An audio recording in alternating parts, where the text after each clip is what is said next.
Hi, it's Chris Watkin here, and I'm joined by Paul Offley, who is the head of compliance for the Guild of Property Professionals, an organisation of 800 estate agents and letting agents around the UK.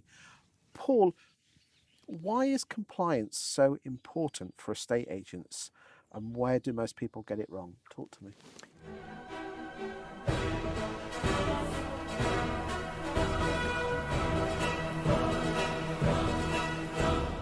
I think compliance is important for estate agents, but I think the thing you need to do is to put it into perspective of what you are doing. And whatever you do in life at the moment, there is some kind of legislation or compliance associated with that, whatever you do. And estate agency is absolutely no different. I think the thing that we need to be mindful of is that in estate agency compliance, it's all there for a very good reason, and that's to protect the consumers. And we're all consumers, and we all want to make sure that if any members of our family was buying a property, they would be treated fairly and with respect. I also don't think agents should get too wound up over compliance. And those people that work with me know that I probably take a very relaxed view on compliance, and it's not the be-all and end-all of everything, and it shouldn't prevent business opportunities. It's just a way of doing them in a compliant way. I think some estate agents believe it will never happen to them. And because we've always done it in a certain way, we can carry on doing it in that certain way. And we've seen from the increase in fines and enforcement that isn't likely to continue forever, and you just never know when something's going to happen. Okay, you go around 800 estate agents. Which piece of legislation or compliance do most agents, I hate to use the word, fail on? I agree. I wouldn't use the word fail. I think none are not as compliant as they could be. Yeah, and I think it's a case of, it's an interesting one, because I don't think anybody goes to work in the morning thinking, do you know what, I'm going to mess up today and I'm going to be totally non-compliant and I'm not going to do a single thing. I think the problem we have within our industry is that there are so many plates you've got to spin, and sometimes that one in that far corner stops and nobody notices that it's stopped, and nobody starts respinning it. And before you know it, that plate that stops spinning becomes the norm, and you don't do something. And I think that's where it falls down, that we maybe believe something is happening in the right way, but in reality, it's very, very different. So I may talk to somebody and they say, yeah, we're absolutely fine with money laundering. We do all of our checks, and we do our risk assessments, and we do our customer due diligence, and it all works really, really well. So then you have that nuts conversation, well, let's have a look at a few files then and see where it is. And, oh, well, no, it's not on that file. No, we couldn't get that one. So I think it's understanding the difference between reality and your perception.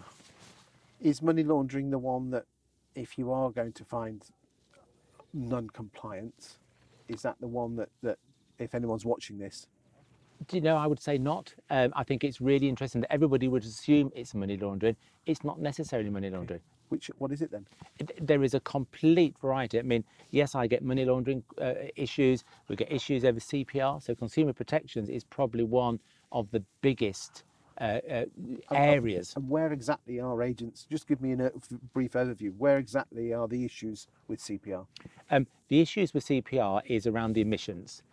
So it's not so much around providing the information that you give a prospective buyer is accurate and not misleading. It's finding out any little bits that you should be telling a potential buyer that may impact their transactional decision. And again, lots of people, or some people rather, still rely on the fact, well, if they wanted to know, they could ask.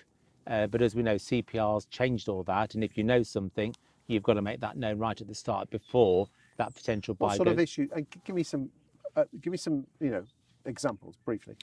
Okay, so what have I had recently? I've septic tanks. Septic tank has been one that I had recently where a buyer backed out of a purchase because they found out that there was a septic tank in the garden. Were they sceptical about the septic tank? They were very sceptical about the septic tank as well. So they backed out because they wanted to build an extension and they couldn't build this extension. And so we had a word with the agent and we said, were you aware of it? And yes, they were aware of it. So, well, maybe if you were aware of it, that is something that would have impacted the transactional decision. Okay. So therefore it was right that you told a buyer. And it's those sort of things. We've had ones recently over parking spaces. where something's been sold with an allocated parking space and there wasn't an allocated parking space. So it's those sort of things, and lots of issues still over planning permission and building regulation approval where alterations have taken place 30 odd years ago. So it's all about, has something happened with this property? Is it in a location that may impact a buyer's transactional decision? And if you're in any doubt, you've just got to make it known and let the buyer make their own mind up.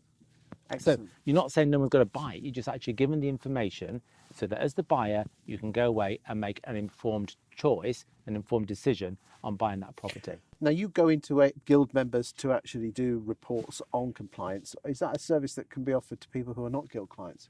Yes, we do. We do several that are non-guild members where we do that.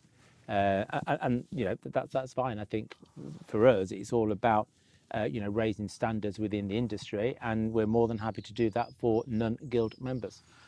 I must state that other compliance people are available out there. The guild are not paying us to do this video, but Paul and I have known each other now for 25 years, and I have a great affinity with the guild. Again, other affiliate schemes are available, but he's here today on various topics, and I just wanted to find out what he did. So thank you for your time today, Paul. Pleasure.